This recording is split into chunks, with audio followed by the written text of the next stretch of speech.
ये तस्वीर पहचानती है आप इसे? रमेश, ये सब हमारी शादी से पहले की बात है।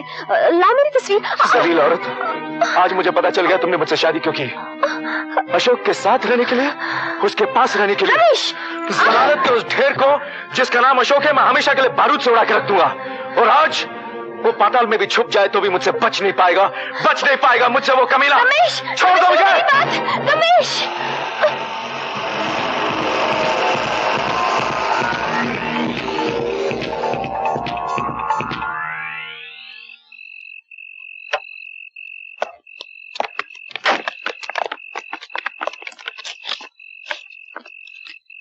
तुम लोग तैयार हो? जी साहब।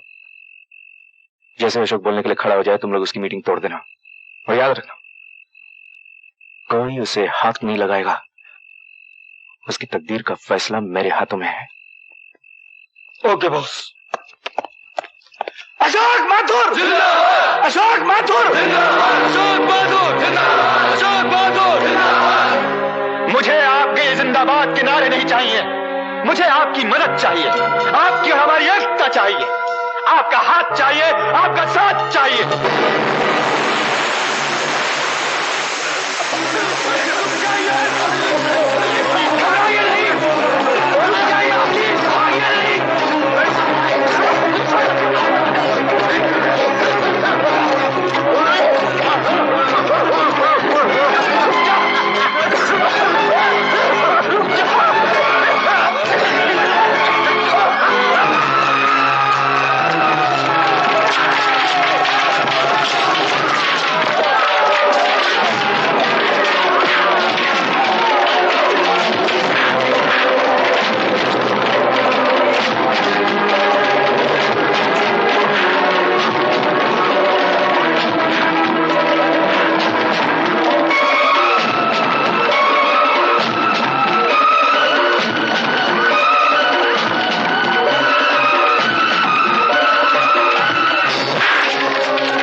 रमेश, रमेश, रमेश, मेरी तरफ देख बेटे, मेरी तरफ देख बेटे, हिम्मत कर जा।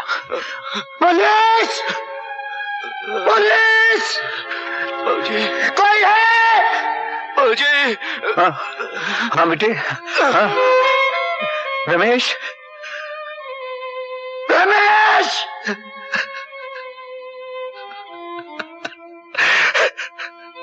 रमेश!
कसूर किया था हमने, जो तूने हमारा घर बर्बाद कर दिया।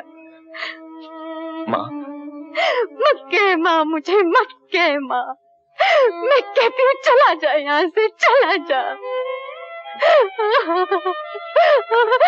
इसे कहिए यहाँ से चला जाए। मैं इसका मुंह नहीं देखना चाहती। चला जा, चला जा।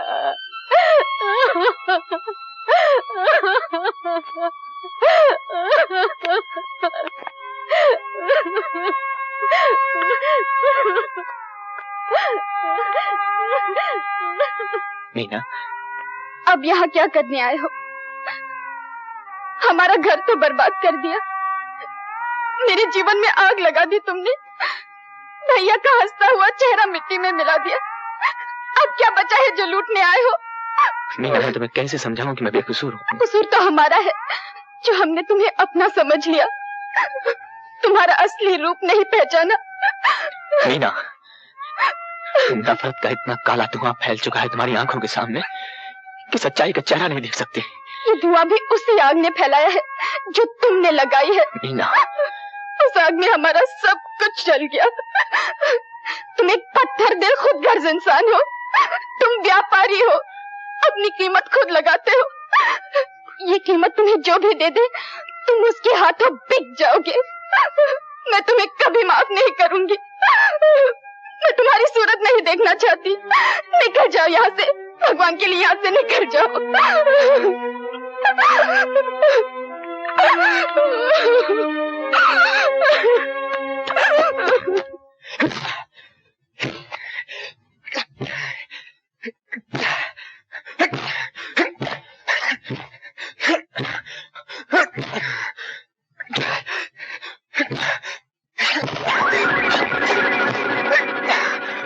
इस बैग पर गुस्सा उतारने से कोई फायदा नहीं अशोक। हमसे हाथ मिला लो, फिर देखो बाजी कैसे पलटती है। मैं भी यही सोच रहा था सेठ जी, अगर मैं और आप मिल जाएं तो दीनानाथ सड़क पर आ जाएगा, उसकी शान मिट्टी में मिल जाएगी, उसकी मिल हमारी हो जाएगी। तो मिला ये हाथ, ये फैसला भी बेबाकी हो जाए। ये हुई ना बात। लेकिन एक बात याद रखना, दीनानाथ का नुकसान ही हमारा फायदा है। फायदा आप देखिए, मैं तो सिर्फ नुकसान देखूंगा। नुकसान, नफा हो या नुकसान, मैं इस मीटिंग में जरूर जाऊंगा। तो फिर हम भी आपके साथ चलेंगे। क्यों? इसलिए क्या तुम समझती हो कि मैं इन छिछोरों का, इन सब का सामना नहीं कर सकता? कोई जरूरत नहीं, मैं जाऊंगा और अकेला। नहीं बाबूजी, हम भी आपके साथ जाएंगे। ये देखिए, ये देखिए, ये शेष देखिए, हम भी तो उस मिल के हिस्सेदार हैं। माँ, हम भी चलते हैं, देखिए हमें कौन रोकता है। मीनू, बाबूजी, नहीं बाबूजी, हम भी आपके साथ चलेंगे।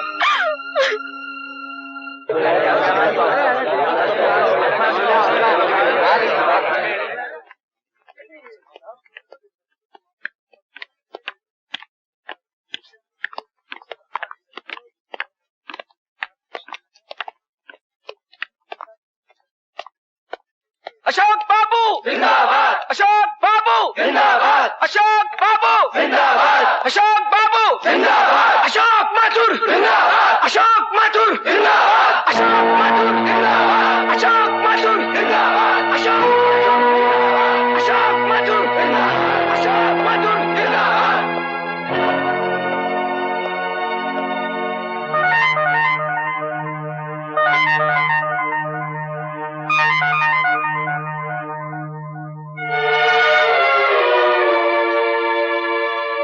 दोस्तों, आप ये जानते हैं कि आज की ये मीटिंग कितनी अहम है। इससे पहले कि ये मीटिंग बाकायदा शुरू हो, इससे पहले कि इस मीटिंग की शुरुआत हो, हम सब ये जानना चाहेंगे कि हमारा इस मिल का और शेर दीनानाथ का आपस में रिश्ता क्या है। ये मिल एक मजदूर का सपना था, उस सपने का क्या हुआ? हम सब एक परिवार थे, उस परिवार का क्या हुआ? हमारे सब सवालों का जवाब चाहिए। हमें अपने सब सवालों का जवाब चाहिए शेर दीनानाथ।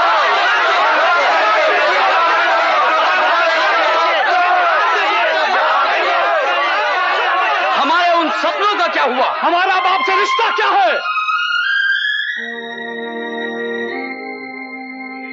कोई रिश्ता नहीं, और वो जो था वो जल गया। मेरे बेटे की चिता में जल गया वो। लोग भूल करते हैं और उसकी सजा भी पाते हैं। हमें भी मिल गई अपनी भूल की सजा। मुझको मिली, वो सामने मेरी बीवी बैठी है उसको मिली, लेकिन हम दोनों से बढ़ के उस मासूम बच्ची को उसकी सजा मिली है जो सामने चुपचाप बैठी है।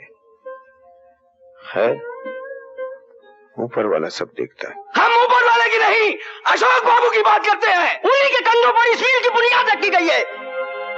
गौर से देखो, गौर से देखो, उन कांधों पर मेरे सुखी परिवार की अर्थी रखी है। वो झुका हुआ सर गवाह है कि वो कलंकित है। और अगर तुम ये समझते हो कि मेरी बात सच नहीं है, तो शख्स सामने बैठा है, उसे कहो कि खड़ा होकर बड़ी महफिल में कहे, मेरे सामने मुझसे कहे कि दीनानाथ झूठ बकते हो तुम। मैं बुरा नहीं मानूंगा, कहो उससे। सेठ दीनानाथ जी, आप अशोक बाबू की शराफत का नाजायज फायदा उठा रहे हैं। दीनानाथ ने जिंदगी भर अपनी मेहनत और ईमानदारी के सिवा किसी चीज का कोई फायदा नहीं उठाया। तुम लोग शराफत का नाम लेते हो, शराफत है कहां? हाँ, जलालत की बात करो, क्योंकि जमाना जलालत का है, राज है जलालत का। और मेरी मानो तो अब भी वक्त है। इन फरेबियों के चेहरे से नोच लो दोस्ती का वो झूठा नकाब, तो उसके पीछे देखोगे तुम्हें अपने ही दुश्मन का चेहरा नजर आएगा। ये लोग तुम्हारे ही झंडे के नीचे तुम्हारे कदम के साथ कदम मिला के चलेंगे। इनका एक हाथ तुम्हारे हाथ में होगा और दूसरे हाथ में होगा गद्दारी का वो खंजर, जिसे ये तुम्हारी पीठ में पेवस्त कर देंगे, और तुम देखते रह जाओगे। हाँ, देखते रह जाओगे, बिल्कुल उसी तरह जिस तरह के मैं देखता रह गया। और तुमसे एक बात और कहूं मैं, अगर इन गद्दारों को रोका न गया तो यही होता रहेगा। बेगुनाहों का, गरीब मजदूरों का खून शहर की गलियों में नालियों में बहता रहेगा, और अक्ल के अंधे इन्हीं कातिलों की जय जयकार करते रहेंगे। अपने नारों की बदमस्ती में अनजान मजदूर अपने नफा नुकसान की तमीज खो देगा। वो बिक जाएगा, वो बिक जाएगा बिन दाम, बिल्कुल उसी तरह जिस तरह कि आज तुम सब बिक गए हो। बस मुझे और कुछ नहीं कहना। इस खूबसूरत और जज्बाती तकरीर के लिए बहुत बहुत मुबारकबाद सेठ दीनानाथ सक्सेना। लेकिन अफसोस, मिलें जज्बात से नहीं चलती, इसलिए आज ये मिल बंद पड़ी है और इसके जिम्मेदार आप, सिर्फ आप हैं। दोस्तों, आप में से दीनानाथ को कोई भी इतनी अच्छी तरह नहीं जानता जितना मैं जानता हूं। इन्होंने जिंदगी भर दूसरों के कंधों पर पांव रखकर अपने कद को ऊंचा करने की कोशिश की। आपकी जरूरत पड़ी तो आपका सहारा लिया, अशोक की मदद दरकार हुई उसकी तरफ दोस्ती का हाथ फैला दिया, और हद तो यह है जब मेरी जरूरत पड़ी तो अशोक के शेयर्स गिरवी रखकर मुझसे पैसे लेने आए, और जब इनकी जरूरतें पूरी हो गई तो इन्होंने हम सबसे अपनी आंखें फेर ली। कौन नहीं जानता कि दीनानाथ मिल्स को खड़ा करने में आप सबका और अशोक माथुर का कितना बड़ा हाथ है। सेठ दीनानाथ सक्सेना सपनों की दुनिया में रहने वाले एक जिद्दी इंसान है। इन्होंने अपनी जिद में आकर एक होनहार इंजीनियर को निकाल दिया, मिल में हड़ताल करवा दी। चाहे मजदूर भूखे क्यों ना मर जाए, मिल बंद क्यों ना हो जाए, इनकी जिद है कि अशोक को वापस नहीं लेंगे। दोस्तों, दीनानाथ मिल्स को डूबने से सिर्फ एक शख्स बचा सकता है, और वो है होनहार इंजीनियर और आप सबका सच्चा दोस्त अशोक माथुर। इसलिए आज इनके गिरवी रखे हुए कागजात, इनके शेयर्स मैं इन्हें वापस देता हूं। लाइए।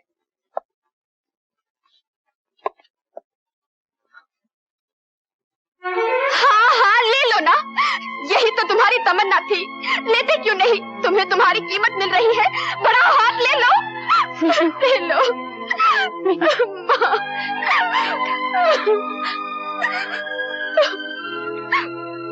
अब बताइए, इन हालात में डीएन मिल्स का चेयरमैन कौन होना चाहिए?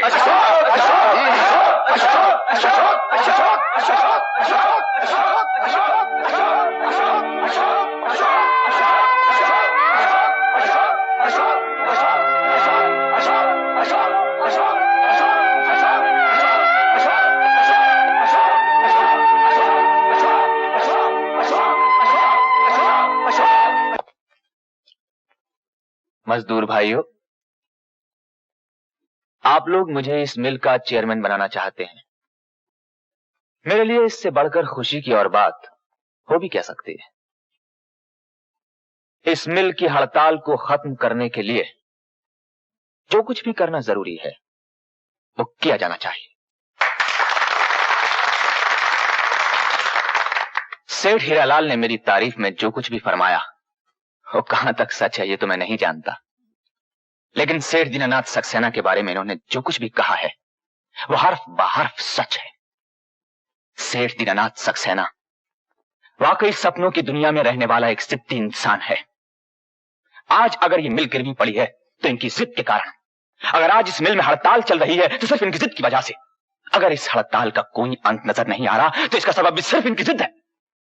और शायद इसीलिए आप इस जिद्दी इंसान को हटाकर मुझे इस मिल का चेयरमैन बनाना चाहते हैं। बिल्कुल ठीक, इसी में सबका भला।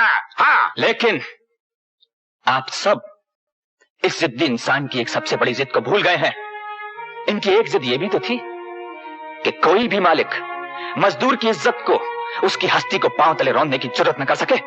और इसी जिद की वजह से इन्होंने एक दिन अपनी रोजी रोटी को कुर्बान कर दिया था। इन्हीं की जिद थी कि सरमाया और मेहनत को बराबरी का दर्जा मिले, मजदूर अपनी मिल का हिस्सेदार बन जाए। इन्होंने यह सपना देखने का जुर्म किया कि दौलत के अंधेरे में मेहनत के चिराग जल उठे, मजदूर अपनी तकदीर का खुद मालिक बन जाए, आने वाला कल आज ही आ जाए। और ये मिल इनकी जिद, इनके सपने की बेहतरीन मिसाल है। भाषण तो हमने दीनानाथ से बहुत सुन लिए, असल मुद्दे की बात करो। असल मुद्दे पर ही आ रहा हूं। और असल मुद्दे की बात यह है हीरालाल सेठ कि मैं अपने जीते जी अपने बाप का सर तुम्हारे आगे नहीं झुकने दूंगा। मैं इनका सपना तुम्हारे हाथों नहीं बिकने दूंगा। यह सच है कि होनी ने हम दोनों के मुंह पर एक अनकही खामोशी की मोहर लगा दी है, लेकिन मेरे कसूर की सजा मेरे बाप को दी जाए ये नहीं हो सकता। हमारे घर की इज्जत को सरे बाजार उछाला जाए ये भी नहीं हो सकता। मैं पूछता हूं है कोई ऐसी दूसरी मिल जहां पर मजदूर मालिक के साथ बैठकर बराबरी की हैसियत से बहस कर सके? अशोक, आप खामोश रहिए। एक परिवार का आपसी मामला है और आप बाहर वाले हैं। आप बस इतना सुन लीजिए, कोई परिवार अपने बाप को घर से नहीं निकालता। इनकी यही तो जिद है ना कि अशोक माथुर को वापस न लिया जाए। मैं भी यही कहता हूं कि अशोक माथुर को हरगिज वापस न लिया जाए, क्योंकि अशोक माथुर ने कभी कोई सपना देखा ही नहीं। ये कुर्सी, इस पर बैठने का हक सिर्फ उसको है जिसमें सपने देखने और उन सपनों को सच कर दिखाने का हौसला हो। दोस्तों, मुझ में यह हौसला नहीं है। ये कुर्सी जो इस वक्त खाली पड़ी है, इस पर कल भी इनका हक था, आज भी इनका है और कल भी इन्हीं का रहेगा। इस परिवार की भलाई के लिए, इस मिल की बेहतरी के लिए मैं अपने ये सारे शेयर्स आपके दिनू काका और अपने बाबूजी के चरणों में रखता हूं और इनसे प्रार्थना करता हूं कि बाबूजी अपने इन सब बेटों को माफ कर दीजिए और इस परिवार को संभाल लीजिए। इनसे कहिए मां।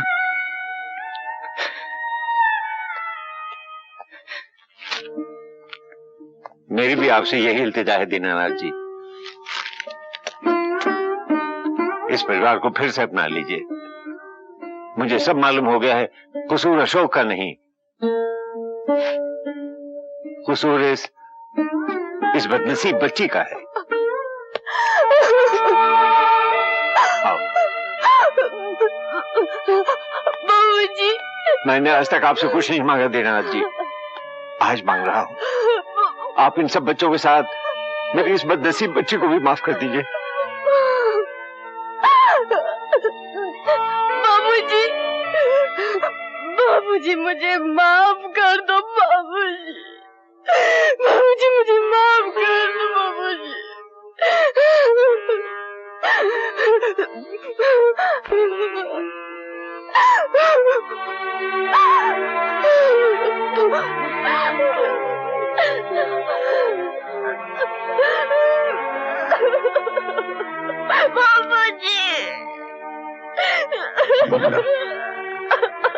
कितनी भाग्यशाली है बत्रा साहब हमारे।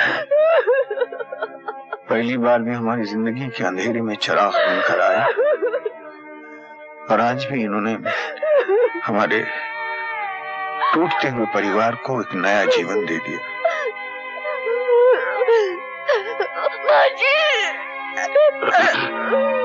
चलो यहाँ से निकल चले, चलो। अरे ये तो सब इन्हीं का किया जा रहा है, मारो!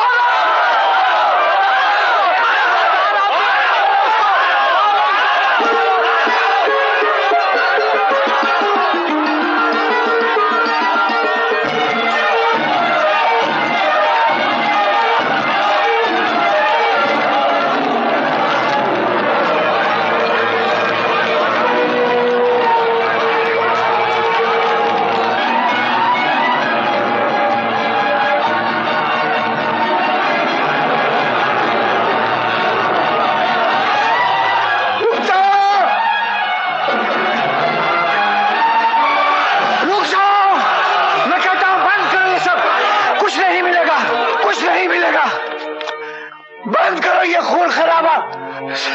सेठ जी खड़े हो जाओ अपने पैरों पे और सुनो मेरी बात। तो आपने स्वार्थ छोड़ना होगा सेठ जी, स्वार्थ छोड़ना होगा। हाँ, मिलजुल कर ही रहना होगा।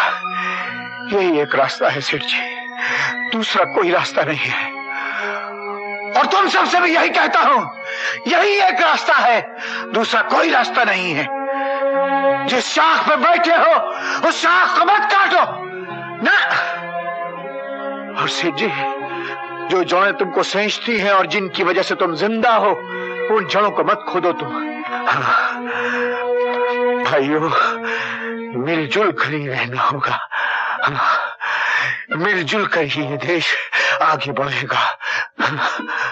मिलजुल कर ही हम इस नए दौर का वो सुनहरा सपना उसे पा सकते हैं। सेठ जी, मजदूर मालिक एकता। न जाने